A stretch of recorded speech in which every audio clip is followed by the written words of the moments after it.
안녕하세요. 사연 읽어주는 남예입니다. 오늘도 와주셔서 감사드리며 오늘의 사연 시작하겠습니다. 안녕하세요. 친구들이 너 같은 사람들 여기 많다면서 이걸 추천해 주더라고요. 다른 분들의 얘기를 듣다가 저도 한번 보내보고 싶어서 사연을 씁니다. 저는 서울의 어느 동네에서 태어나 평범하게 학교를 다니고 적당한 서울 4년제 대학을 졸업해서 적당한 중소기업을 다니던 정말 평범한 한 사람이었습니다. 그래서 결혼도 남들처럼 평범하게 만나서 평균적으로 할 거라고 생각했죠. 시작은 별다를 것이 없었습니다. 32살의 친구의 소개로 동갑인 아내를 만났어요. 밥을 먹으면서 대화를 나눠보니 그녀는 잘 웃고 사람 대하는 게 능숙해 보였습니다. 한눈에 마음에 들었죠. 또 회사 생활을 하면서 작은 카페도 운영한다고 했는데 여러모로 야무지고 대단하다고 생각했어요. 저는 그때 회사 생활하는 것만으로도 벅찼거든요. 그런데 카페까지 운영하고 있다니 아무리 알바생으로 돌아가는 카페라고 해도 굉장했죠. 그녀가 마음에 들었지만 걱정이 앞섰습니다. 대학 졸업 후 바로 취업하긴 했지만 평범한 중소기업의 월급쟁이로 사는 나를 마음에 들어 할까? 이런 생각을 하면서 소개팅을 마쳤습니다. 괜히 자신이 없어서 애프터 신청도 못하고 있었는데 소개팅한 지 이틀 정도 지나던 날 그녀에게 먼저 연락이 왔어요. 혹시 제가 마음에 안 드셨나요? 그런 거 아니면 또 만나고 싶어요. 저는 당장 약속을 잡고 달려나갔죠. 나중에 들어보니 그녀는 제가 자신의 말에 잘 웃어주고 분위기를 밝게 띄우는 성격인 것 같아서 좋았다고 하더라고요. 자주 듣는 칭찬이었지만 어디서 크게 도움되는 성격은 아니라고 생각했는데 덕분에 저희는 1년 정도 연애를 했고 33세는 양가의 결혼 허락까지 받는 사이가 되었습니다. 그런데 상견례를 하면서 몰랐던 사실을 알게 되었어요. 젊은 나이에 카페까지 한다는 걸 보고 부족하지 않은 과정 환경에서 자랐을 거라고 생각은 했지만 그녀의 집은 제 생각보다도 더 부자였습니다. 우선 알고 보니 그 카페는 부모님 소유의 상가에 들어가 있는 카페였고 그녀가 취업하기 전 오랜 기간 취업 준비할 때 부모님이 해주신 거였죠. 예비 장인어른 장모님은 상가를 3개나 가지고 있는 분들이었습니다. 그제야 뭔가 이해가 가면서도 더더욱 위축이 되었습니다. 아내의 남동생 2명도 돈 잘 버는 직장인이더라고요. 아내의 연년생인 큰 동생은 대기업에 다니고 둘째 동생은 친구들과 IT 사업을 하는데 벌이도 미래도 괜찮다 하더군요. 하지만 저 역시 돈이 그만큼 많지 않았을 뿐이지 열심히 잘 살아온 것에는 자부심이 있고 부지런히 모아놓은 돈도 있었습니다. 또 옆에서 괜히 덩달아 말이 없어지시는 부모님 때문에라도 애써 어깨를 펴고 상견례를 마쳤죠. 그런데 제 부모님을 보내드린 후 저와 처가 식구들만 남았을 때 예비 장인 어른이 저를 불러 이런 말을 하셨습니다. 솔직히 나는 자네가 탐탁치 않네. 예, 알고 있습니다. 하지만 제가 열심히 잘하겠습니다. 장인어른 장모님도 아들처럼 모시고요. 아들이 이미 2놈이나 있는데 뭐 필요 없고 어쨌든 이 결혼 반대하고 싶지만 자네랑 있으면 웃음이 끊이지 않는다고 무조건 자네랑 결혼해야 한다고 하니까 제가 한번 마음먹은 건 무조건 해야 되는 애라 어디서 애 만들어 와서 결혼 허락하라고 징징거릴까봐 허락하는 거야. 어떻게 보면 큰 상처가 될 말이었지만 그녀의 고집이 센 것도 사실이고 상가 건물을 가진 장인어른 입장에서는 할 수 있는 말이란 생각이 들어서 저도 씩씩하게 대답했죠. 네, 배불러서 결혼 안 하게 해주셔서 감사합니다. 제가 잘하겠습니다. 장인 어른이 어이없다는 듯 헛웃음을 지으셨지만 상견례 내내 무표정이었던 것보다 나았습니다. 아이 뭐 우리 딸 돈으로 자네 집에 효도하거나 이런 일 없게 하고. 에이, 저 그럼 빨대 꽂는 놈 아니에요. 결혼 자금도 제가 모은 돈으로 하는 거고요. 혹시나 그런 일 생기면 제가 궁뎅이 까고 곤장 맞겠습니다.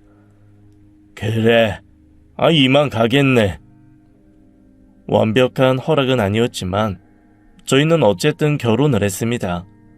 그런데 결혼하고 나니 결혼이라는 게 현실이긴 하더라고요. 아무리 좋은 게 좋은 거라고 믿고 꽃밭에 사는 저 같은 사람도 사소한 차이에 당황스러울 때가 많았습니다. 우선 저희는 요즘 부부들이 그러듯 각자의 수입과 생활비를 구분해서 쓰기로 하고 벌이의 일정 금액을 생활비 통장에 넣어서 썼거든요.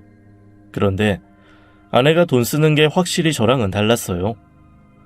저는 자취를 하면서도 일주일에 한 번은 무조건 스스로 분리수거를 하고 집 청소는 당연히 틈 날 때마다 제가 했거든요. 근데 아내는 당연하게 일주일에 2번씩 청소 업체를 부르더라고요.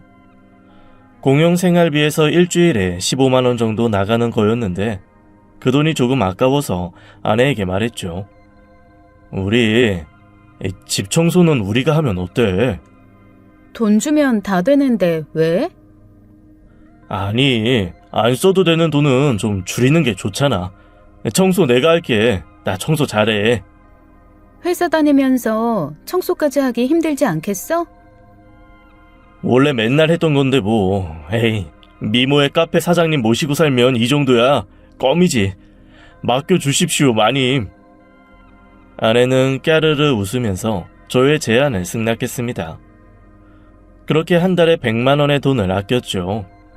좋은 점은 제가 적극적으로 청소를 하자 아내도 분리수거를 같이 하러 나간다던가 하는 거였어요. 여보랑 같이 분리수거 하러 나오니까 재밌네. 우리 산책도 하고 들어가자.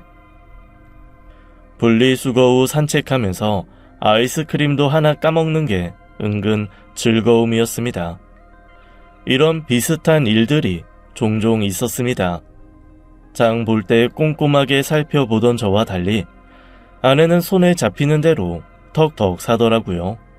그래서 한 번은 마님, 이렇게 아무거나 사면 안 돼요. 여기 팽이버섯 끝부분을 꼼꼼히 잘 살피면서 사야 오래 먹을 수 있습니다. 자, 여기 보이시죠? 이건 물 넣고, 이건 단단하네요. 장 볼 때 물건 보는 법을 가르쳐 줬더니 장 보는 게 무슨 데이트 같다면서 좋아하더라고요. 아무튼 1년 연애를 했어도 여전히 알 수 없는 사람이었습니다. 저는 그런 점이 좋았던 거지만요. 그 신혼쯤 아내는 저에게 이런 말을 했습니다. 나는 재밌는 게 좋아. 많이 웃고 싶어. 그래서 자기가 너무너무 좋아. 이것이 제가 처가에 무시를 당하면서도 결혼한 이유이자 처가에 가면 알게 모르게 구박받으면서도 결혼 생활을 이어간 이유였어요. 물론 처가에 가면 눈치도 많이 보이고 좀 힘들긴 했어요. 하루는 처갓집에 갔는데 아니, 우리 왔는데 반찬이 이게 뭐야? 엄마, 고기가 없어, 고기가. 집에 고기가 없을 리가 없는데. 좀 구워줘, 엄마. 에이, 여기 먹을 거 많은데 뭐. 에이, 여기. 내가 제일 좋아하는 냉이국도 있고 두릅도 있고. 아니, 그래도 고기가 있어야 식탁이 살지. 아내가 계속 투정을 부리자 장인 어른이 한 소리 하셨죠. 고기 구우면 집안에 냄새나 배지. 뭐가 맛있다고. 그냥 먹어라. 그래, 내 별명 코끼리인 거 몰라? 야채 킬러잖아. 야채를 1톤 먹어서. 아빠야 그렇다 쳐도 엄마는 사위사랑은 장모라던데 엄마는 그런 것도 없어? 백숙은 아니어도 고기는 좀 구워주지. 시끄러 이거 사. 고기 먹고 싶으면 니들이 가서 구워 먹어. 설거지 한번 안 도와주면서 맨 바라는 것만 많아. 어머니, 설거지 많아요? 제가 저희 어머니 설거지를 거름마 뗐을 때부터 도와드렸거든요. 좀 도와드릴까요? 됐네. 먹고 얼른 가. 가서 출근 준비나 해. 두 분만 계실 땐 그래도 우스갯소리나 하면서 지낼 수 있었는데 문제는 아내 두 남동생까지 모두가 모였을 때였습니다. 돈이 사람을 만든다고 하던가요? 저 진짜 그런 성격 아닌데 대기업 다니고 친구들이랑 자기 사업하는 촉망받는 유명 사업가 앞에선 어쩔 수 없이 위축되더라고요. 세 남매는 모이면 주식이 어떻고 요즘은 장이 별로 안 좋다느니 손절 타이밍이 어떻고 이런 얘기를 나눴습니다. 주식은 무슨 꾸준히 저축이나 하는 저는 낄 수 없는 대화였죠. 저도 잘 아는데 두 처남은 저에게 그런 말을 대놓고 했습니다. 매형은 주종이 뭐예요? 나? 아이 내 주종은 소주지 소주. 아니 주식 얘기해요 매형. 알아. 난 주식 이런 거 어려워서 못하겠더라고. 그냥 차분히 저축하고 있어. 그래도 요즘 세상에 주식인 좀 해야죠. 대학 다닐 때 경제 과목에서 배우지 않나? 매형 전공이 뭐랬죠? 뻔히 알면서 모르는 척 되묻는 처남들이 얄미웠지만 제가 화를 내기도 전에 늘 장모님이 한 소리 해주셨습니다. 쥐들도 처음엔 내 돈으로 시작했으면서 뭔 허세야? 버릇없이 매형한테 돈 타령하지 말고 그 돈 있으면 엄마한테 효도값 좀 해. 저희 장모님 사위 사랑까진 안 주셨지만 그래도 사위 편은 좀 데워주셨습니다. 숨 막히고 위축되는 처갓집 분위기에 유일한 숨구멍이었죠. 이런 분위기가 마무리되면 저는 괜히 장모님에게 말을 걸고 장인 어른이랑 바둑이 놔두었습니다. 장모님은 제가 말을 걸면 쌀쌀 맞은 말투긴 했지만 그래도 대답은 잘 해주셨고 저를 여전히 못마땅해 하는 장인 어른도 두 아들이 상대해주지 않으니 저랑 바둑을 두셨죠. 이 외에도 처남들과는 참 다양한 일이 있었습니다. 큰 처남은 결혼을 일찍 해서 벌써 유치원 다니는 애가 있었는데 하루는 조카가 저에게 그러는 겁니다. 고모부는 어디 아파트 살아요? 아파트? 네, 우리는 땡땡 아파트 살잖아요. 우리 동네에서 제일 비싼 아파트요. 우리 반 A는 별별 아파트에 살거든요. 안 좋은 아파트라서 제 친구들이랑은 안 놀아요. 충격적이었습니다. 뉴스나 인터넷에만 보던 아이들의 대화가 실화였다니. 게다가 그걸 고모부인 나에게 묻고 있다니. 세상이 말세란 생각이 들면서도 이걸 어떻게 대답해야 하나 고민을 하고 있는데 조카가 말을 덧붙이더군요. 근데 우리 아빠가 그러는데 우리 고모 아니었으면 고모부 그 집 안 살았을 거래요. 뭐? 아무리 애여도 이건 뭔 개소리인가 하고 있는데 큰 처남이 뒤에서 나타나 애를 데리고 가더군요. 아들, 조용히 해. 아빠가 아무 말 함부로 하면 안 된다고 했지? 아주 조금 당황한 표정으로 지 아들을 데리고 갔지만 평소에 집에서 얼마나 제 욕을 해댔으면 어린 아들이 그 말을 그대로 내 앞에서 할까란 생각이 들었습니다. 옆에서 그 모습을 지켜보던 장모님은 또 한 소리 하셨죠. 잘난 척하지 말고 애 앞에서 입 조심하고 살아. 그리고 애한테 뭘 가르치는 거야? 아무리 세상이 말세여도 네가 정신 똑바로 차리고 애를 잘 키워야지. 돈만 잘 번다고 그게 애비냐? 에이, 엄마. 그래도 가장의 역할은 돈 잘 버는 거죠. 조금 버릇 없으면 어때? 아쉬울 거 없이 크는 게 요즘엔 더 중요해요. 너 그러다 자식 크고 뒤통수 세게 맞아봐야 정신 차리지. 내가 널 잘못 키웠나 보다. 에이, 얘기가 왜 이렇게까지 가? 이게 다 매형 때문이네. 뭐 임마? 아무리 네 매형이 부족해 보여도 예의는 차려야지.